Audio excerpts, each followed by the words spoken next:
200, 150, 200, 150, 150 क्या लेनी है? भाईजान कितने किलो लगाई है? ये 200 की, ये 150 की।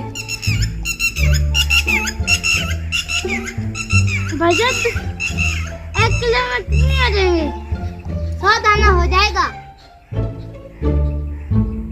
लेनी है या नहीं? तुम्हारे पास 1 किलो का पूरा भट्टा है कि नहीं? है। नहीं 150, 200, 150 भैया लेनी है। कितने की लगाई है? 150, ये 200 की है, ये 150 की है। मैंने लेनी। भाईजान एक बार खा कर चेक करें, ये बादाम तरह की है। बादाम इसके बहुत सारे फायदे हैं।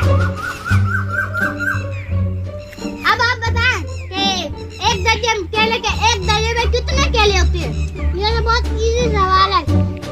एक दर्जन में 12 केले होते हैं। ठीक है, ये देख इसके इतने फायदे हैं। लेनी है या नहीं? ठीक है, दो सारे डाल दो। सारे डाल दो।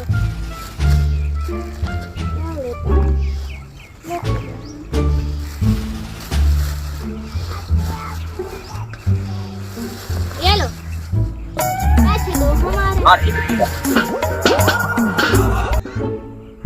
ये लो। No, no, no, no. आप वाले